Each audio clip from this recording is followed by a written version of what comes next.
ఓం నమో వెంకటేశాయ. అందరికీ నమస్కారము. రేపు మహాపవిత్రమైనటువంటి రోజు పోలీపాడ్యమి. దీన్నే పోలీస్వర్గం అని కూడా అంటారు. అసలు ఏంటి ఈ పోలీపాడ్యమి అంటే? ఈ పోలీపాడ్యమిని ఎలా జరుపుకోవాలి, ఎవరు జరుపుకోవాలి అనేటువంటి విషయాలను ఈ వీడియోలో మనం చక్కగా తెలుసుకుందాం.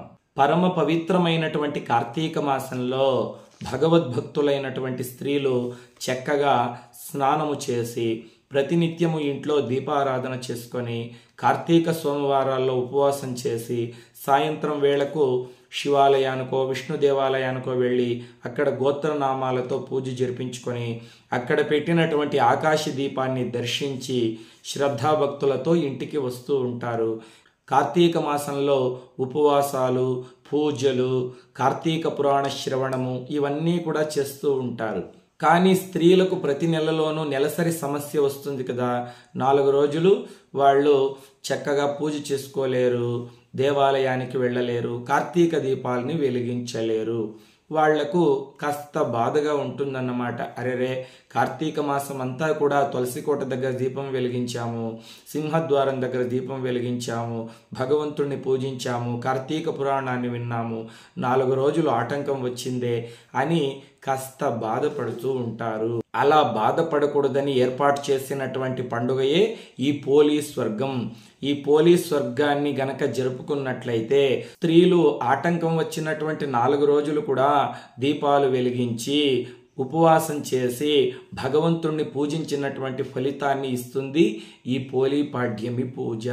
అంతేకాదు, ఈ పోలీపాడ్యమి పూజ ఎవరైతే చేస్తారో వాళ్ళ కుటుంబ సభ్యులు అందరూ కూడా కార్తీక మాసం మొత్తము ఉపవాసం చేసి శివాలయంలో విష్ణు దేవాలయంలో దీపారాధన చేసి భగవంతుణ్ణి పూజిస్తే ఎంత ఫలితం అయితే వస్తుందో అంత ఫలితం వస్తుంది అని మనకు పెద్దలు పురాణాల్లో చెప్పి ఉన్నారు.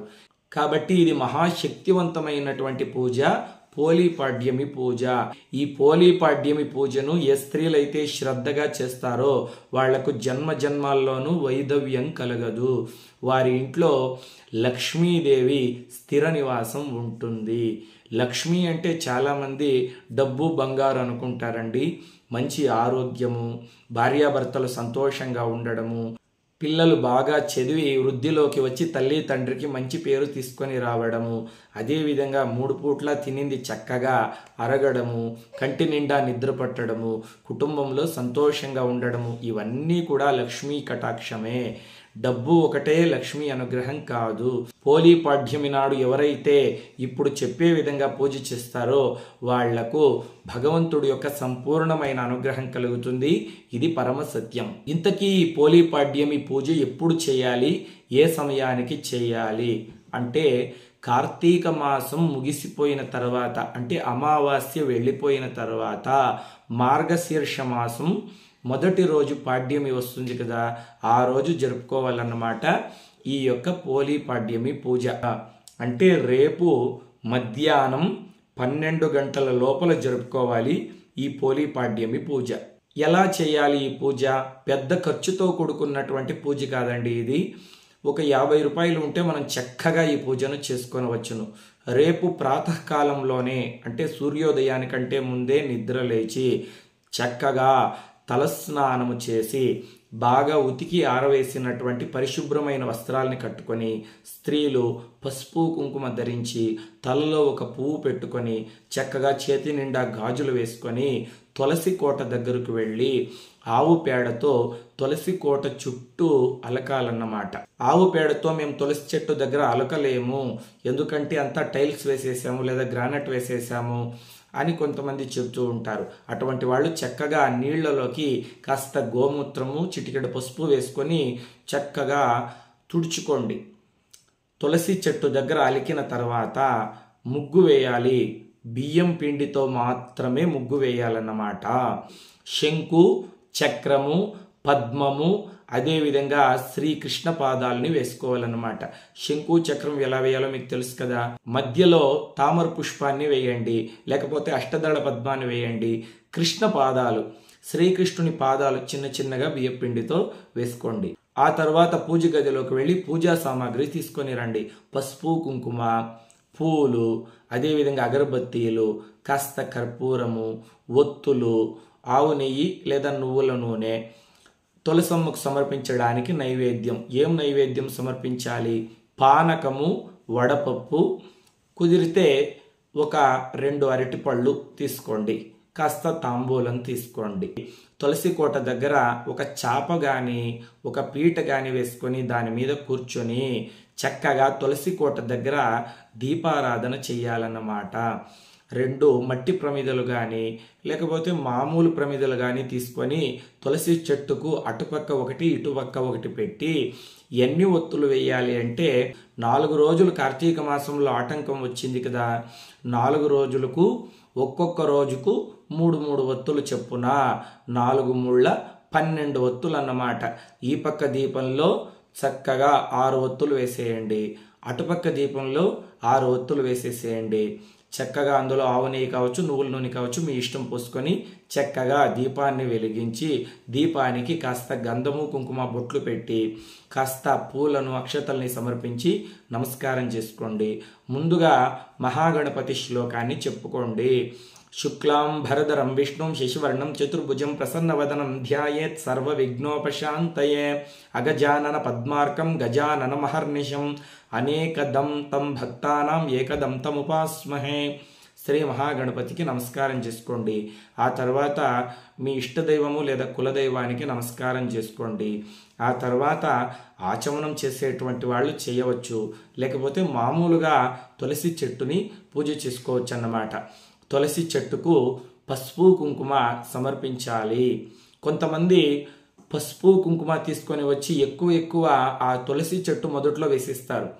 ఇప్పుడు కుంకుమ పసుపు కెమికల్ మిక్స్ అవుతుంది కదండి, తులసి చెట్టు తొందరగా నిద్రపోతుంది. అలా చేయకండి. ముందు తులసి చెట్టుకు కాస్త నీళ్లు పోయండి. ఆ తర్వాత పసుపు కుంకుమ తీసుకొని తులసి ఆకులకు అలా కొద్దిగా రాయండి. కాండానికి కాస్త గంధము, ఆ తర్వాత కాస్త పసుపు కుంకుమ సమర్పించి, అమ్మా తులసి మాత నాకు సౌభాగ్యాన్ని ప్రసాదించు, మా కుటుంబ సభ్యులందరికీ కూడా మంచి ఆయుష్ని ఆరోగ్యాన్ని ప్రసాదించు, నా పసుపు కుంకుమలు 10 కాలాల పాటు చల్లగా ఉండాలి తల్లి అని అమ్మవారికి నమస్కారం చేసుకొని ఆ తర్వాత మొదట్లో కాస్త పూలను వేసి కాస్త అక్షతలను వేసి తులసమ్మకు నమస్కారం చేసుకోండి. ఆ తర్వాత మీకు వచ్చేటువంటి స్తోత్రాలు మంత్రాలు అన్నీ కూడా చెప్పుకోండి. లక్ష్మీ అష్టోత్తర శతనామావళి స్తోత్రం చదువుకోండి, విష్ణు అష్టోత్తర శతనామావళి స్తోత్రం చదువుకోండి. అసలు ఏది రాదు అన్నటువంటి వాళ్ళు యన్మూలే సర్వ తీర్థాని యన్మధ్యే సర్వదేవత యదాగ్రే సర్వ వేదాశ్చ తులసిం త్వాం నమామ్యహం అని 3 ప్రదక్షిణలు చేసి తులసమ్మకు నమస్కారం చేసుకొని కొన్ని అక్షతలను వేసేసేయండి. ఆ తర్వాత 2 అగరబత్తీలు వెలిగించుకొని పూజ చేయండి. ఆ తర్వాత నైవేద్యాన్ని సమర్పించండి. పానకము, వడపప్పు, 2 అరటి పళ్ళను సమర్పించండి, నమస్కారం చేసుకోండి. ఆ తర్వాత మీరు తెచ్చుకున్నటువంటి తాంబూలాన్ని తులసమ్మకు సమర్పించండి. కొంతమంది తులసమ్మకు వాయనం కూడా ఇస్తారండి. ఇక్కడ కాస్త పసుపు కుంకుమ, 1 పువ్వు, 1 రవికల బట్ట, 4 గాజులు తులసి చెట్టు మొదట్లో పెట్టి ఎవరైనా ఒక సువాసిని అంటే ఒక ముత్తైదురాల్ని పిలిచి వాళ్ళనే తులసీదేవిగా భావించి వారికి నమస్కారం చేసుకొని ఈ వాయనాన్ని తులసి చెట్టు దగ్గర పెట్టి వాళ్ళకి ఇస్తారనమాట. కొంతమంది 3 వాయినాలు తులసి చెట్టు దగ్గర పసుపు కుంకుమ, పూలు, గాజులు, రవికల బట్ట పెట్టి చక్కగా ఎవరైనా 3 సువాసనలని అంటే 3 ముత్తైదులను పిలిచి వాళ్ళకిచ్చి నమస్కారం చేసుకుంటారు. శక్తి ఉన్నటువంటి వాళ్ళు 3కి ఇవ్వండి, శక్తి లేనటువంటి వాళ్ళు కనీసం 1కైనా ఇవ్వవచ్చు. ఆ తర్వాత మీకు వచ్చే పాటలు పాడుకోండి, కర్పూరం వెలిగించి హారతి చేసి తులసమ్మకు నమస్కారం చేసుకోండి. ఆ తర్వాత ఈ ప్రసాదాన్ని మీరు మీ కుటుంబ సభ్యులు స్వీకరించాలి. ఆ తర్వాత నీళ్లలో దీపాలని విడిచిపెట్టాలన్నమాట. మీ దగ్గరలో నది ఉందనుకోండి, ఆ నది దగ్గరకు వెళ్ళి మీరు ఈ పోలీ దీపాలని విడిచిపెట్టవచ్చు. నది లేకపోతే చెరువు ఉందనుకోండి, ఆ చెరువులో అయినా మీరు ఈ దీపాలని విడిచిపెట్టవచ్చు. దగ్గరలో నది లేదు, చెరువు లేదు అన్నటువంటి వాళ్ళు తులసి చెట్టు దగ్గర ఒక ఇత్తడి పళ్ళెం అంటే ఒక ఇత్తడి తట్ట తీసుకోండి, దాంట్లో నీళ్లు పోయండి. నీళ్లు పోసిన తర్వాత ఒక చిటికెడు పసుపు, ఒక చిటికెడు కుంకుమ వేసుకొని కొన్ని అక్షతలు వేసుకొని 2 పువ్వులను వేసుకొని గంగానదిం ఆవాహయామి గంగానదిం ఆవాహయామి గంగానదిం ఆవాహయామి అని గంగాదేవిని స్మరించి ఆ నీళ్లను ముట్టుకోండి. ఆ నీళ్లనే గంగానదిగా భావించి అక్కడైనా మీరు ఈ పోలీ దీపాలని విడిచిపెట్టవచ్చు. ఎలా విడిచిపెట్టాలి? ఒక అరటి డొప్పను తీసుకోండి. అరటి చెట్టు పొట్టు వస్తుంది కదా, దాన్ని తీసుకొని చక్కగా 33 ఒత్తులు అంటే పువ్వొత్తులు అని వస్తాయి.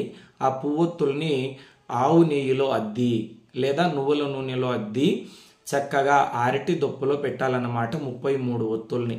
ఎందుకంటే కార్తీక మాసం మొత్తము 30 రోజులు కదా, ఒక్కొక్కసారి అధిక తిథి వస్తుంది కాబట్టి ఒక ఒత్తి ఎక్స్ట్రా వేసుకుంటామన్నమాట. 31 ఒత్తి. ఇక ఆ రోజు మనం వెలిగించవలసినటువంటి 2 ఒత్తులు మొత్తము కలిపి 33 ఒత్తులు అన్నమాట. ఇక్కడ మా నాన్నమ్మ ఏం చెప్పేదంటే 33 ఒత్తులు 33 కోట్ల దేవతలకు మనం దీపారాధన చేసినటువంటి ఫలితాన్ని ఇస్తుందిరా అని చెప్పేది మా నాయనమ్మ. అంటే 33 కోట్ల మంది దేవతల్ని కూడా మనం తలుచుకొని, ఓ 33 కోట్ల మంది దేవతలారా, మేము మీ అందరినీ మా ఇంటికి ఆహ్వానించి దీపం వెలిగించి మిమ్మల్ని పూజించలేం కాబట్టి మేము ఈ 33 ఒత్తుల్ని వెలిగించి నమస్కారం చేసుకుంటున్నాము, మీరు ఆశీర్వదించండి, దీవించండి అంటే మన సనాతన ధర్మంలో 33 కోట్ల మంది దేవతలు ఉన్నారు కదా, వాళ్ళందరూ ఆశీర్వదిస్తారు, అనుగ్రహిస్తారు అని మా నాయనమ్మ చెప్పేది. కాబట్టి 33 ఒత్తుల్ని మనం ఒకేసారి కలిపైనా వెలిగించవచ్చు. కొంతమంది 11 ఒత్తుల్ని అంటే 3 ఒత్తులుగా చేసి 3 ప్రమిదల్లో పెట్టి ఆవు నెయ్యి పోసి వెలిగించి అరటి దొప్పలో పెట్టి ఆ తులసి చెట్టు ముందర మనము ఇత్తడి పళ్ళెంలో నీళ్లు పెట్టుకున్నాం కదా, అందులో విడిచిపెట్టి నమస్కారం చేసుకోవచ్చు. ఇత్తడి పళ్ళెం లేదు అన్నటువంటి వాళ్ళు స్టీల్ గిన్నె అయినా వినియోగించుకునవచ్చును లేని పరిస్థితుల్లో. కానీ ఇత్తడి అయితే చాలా మంచిది. ఆ తర్వాత దీపాలు కొండెక్కిన తర్వాత ఎవరు తొక్కనటువంటి ప్రదేశంలో వేయవచ్చు. కొంతమంది మాకు అరటి డొప్ప దొరకదు అన్నటువంటి వాళ్ళు రావి ఆకులు వస్తాయి కదా, ఆ రావి ఆకులు 3 తీసుకొని వాటి మీద 11 ఒత్తులు పెట్టి వెలిగించి నీళ్ళలో విడిచిపెట్టవచ్చు. అదే దొరకనటువంటి వాళ్ళు మామూలుగా విస్తరాకు డొప్పలు వస్తూ ఉంటాయి పూజ స్టోర్స్లో, వాటిలో అయినా పెట్టి వెలిగించుకోవచ్చు. ప్రయత్నం చేయండి, ప్రయత్నం చేస్తే దొరుకుతుంది. ఆనవాయితీ ఉన్నటువంటి వాళ్ళు మాత్రమే ఈ పోలీపాడ్యమి పూజ చేయాలా, ఎవరైనా చేయవచ్చా అంటే ఎవరైనా చేయవచ్చు. భగవంతుడిని పూజించడంలో ఎటువంటి తప్పు లేదు కదండి. ఇక పూర్వ సువాసనలు చేయవచ్చా అంటే చేయవచ్చు. గర్భవతులు చేయవచ్చా అంటే 5 నెలలు లోబడినటువంటి గర్భిణీ స్త్రీలు అయితే చేయవచ్చు, 5 నెలలు పైబడినటువంటి వాళ్ళు చేయకూడదు. ఈ దీపాలను నదిలో కావచ్చు, చెరువులో కావచ్చు, లేదా ఇంటి దగ్గరే విడిచిపెట్టే వరకు ఉపవాసం ఉండాలి.